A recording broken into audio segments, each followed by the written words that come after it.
In this lesson, we'll learn how to draw the legs on our female subject. So let's go ahead and get started. Okay, so before we begin drawing the legs, let's quickly refer back to our head height markers that we dropped in Lesson 2. Again, these markers allow us to establish how many heads tall our subject is going to be, and that's very important to establish that first. So if you can imagine, if we exclude this top head size for the head, imagine the body basically being split in half, where we have approximately 3 head sizes out of the 6 remaining here reserved for the upper body, this all containing the torso. And then these other 3 down here are basically going to be reserved for the legs. Now, it's not going to be absolutely exact. There is going to be a little bit of overlap that takes place. But again, it's kind of a good way to kind of gauge the overall placement of these different attributes of the body just by kind of taking the midpoint of the remaining head heights and kind of splitting that in half.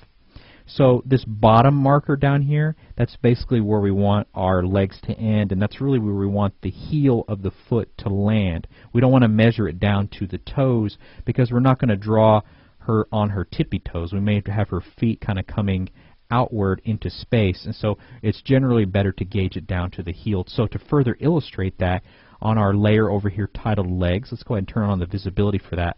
I've already got a leg drawn in here, and you'll notice I have it coming down to right around the bottom of the heel there. So again, that's a better way to gauge where you want your leg to end. So let's talk a little bit about how these legs are constructed.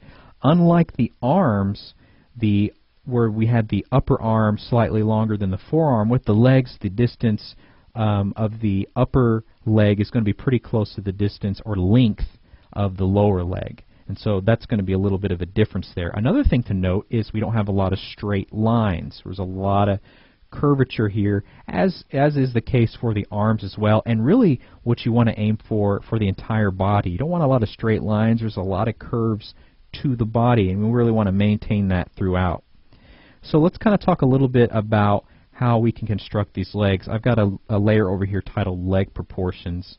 And this layer is also going to give us a little bit of an example as far as the length as well, just like we did over here on our arms. I've got some markers laid in just to kind of show how there's a little bit more equal length in regards to the upper leg and the lower leg. Now, again, another way to achieve this accurate curvature is to start breaking down the leg, and I like to do this in 2 simple shapes. One for the upper leg here and one for the lower leg. And so we're just kind of looking at this at a leg from a side view. And so taking these shapes, one of the paramount things to keep in mind is staggering them. So we've got this shape for the upper leg. Basically, it's overlapping this shape for the lower leg.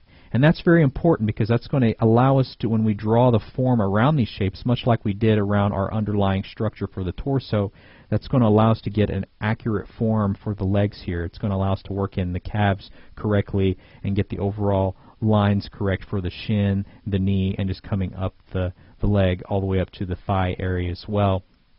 So that's one thing that you really want to maybe try out, is just kind of working in some simple shapes kind of like this. Let's examine this leg over here that we already have drawn in on our female and kind of break that down as to how these shapes would look looking at them from a front view. So I'm just going to grab my brush tool over in my tool panel, and let's work in this top shape for the upper leg. So it's just going to be kind of a rectangular shape. It doesn't have to be a perfect rectangle. I'm kind of slightly making it wider at the top. I am keeping in mind that the upper part of the leg, as we get up here connecting it to the body, it's going to be wider. There's just a lot more fat right there that occurs in the leg. And so right about here is where we'd have the bottom of that shape occur. Okay? And we want to offset it. So the overlapping part would come inward towards the inner part of the leg here. And that shape for the bottom, lower part of the leg would be offset going outward. And so it would come down. We'll bring it down to the ankle there. And so you could even go further and insert a circle right there to kind of establish the knee. And we'd have that circle more towards the inner part of the leg, kind of filling in that overlap area. So just working in some simple shapes like that is a good way to get started, just breaking down the leg. And if you've ever looked at legs, I mean, you're not going to, again, have a lot of straight lines. There's going to be a lot of curvature in there, especially as we kind of come in towards the knee, kind of tapering inward a little bit and then coming outward on those calves. So let's kind of examine how we can break down this opposite leg in the same fashion. So we would basically have a similar shape. Okay? And I'm kind of gauging it off that marker right there, just slightly. Again, we kind of want to have an equal distance from the upper leg and the lower leg.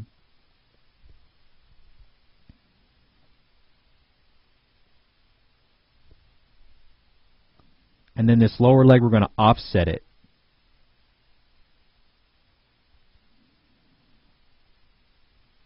So something like that. So the overlap is coming, this upper shape is overlapping. Kind of have like a, think of it as like an overbite right here. It's coming inward towards the inner part of the leg. And then we could even work in a circle if we wanted to kind of help us figure out where we want the knee to be. Okay, now we can basically come over around this and start to work in the form, draw in the outlining form of our legs. So the legs are going to be wider towards the top basically. There's a lot more fat right up in there.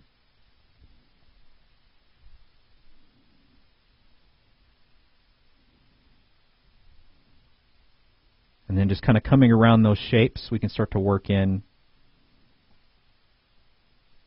the form of the leg.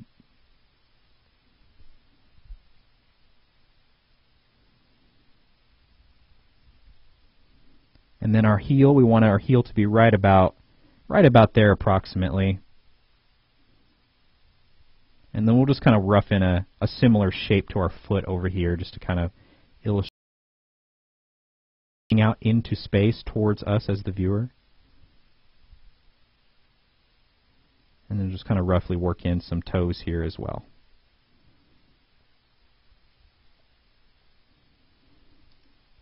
And coming up here to the kind of the crotch area, if you recall in lesson 2 when I was working in that overall shape for that overall pelvic shape rather, this area down here, kind of where the pubic area is, it's a lot wider on women, just as the hips are a lot wider on women.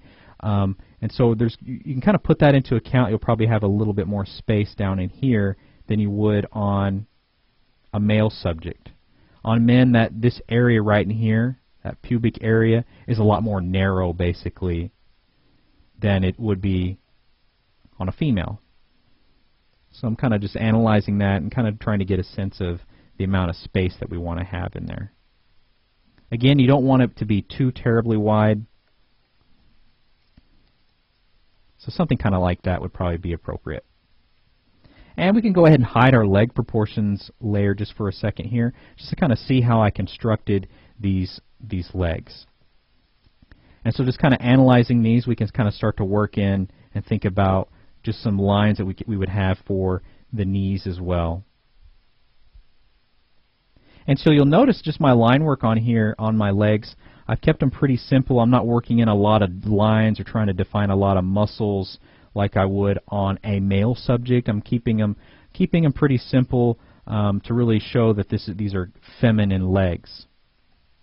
Now coming back to our head height chart one more time and just thinking about that, again, if you're drawing this female, say for a comic book, you'd probably really want to play up that she has long legs. You may even want to exaggerate her legs and make them even a little bit longer than they should be. You wouldn't want it to really be like a half-half kind of situation like I was talking about earlier. You may want to exaggerate them, make them longer, just to really play up that comic book feel. And in comic books you have a lot of action poses, a lot of running, jumping, kicking, stuff like that. And so if you're drawing it for a comic book, you may want to push these proportions, these lengths of the legs, just a little bit further.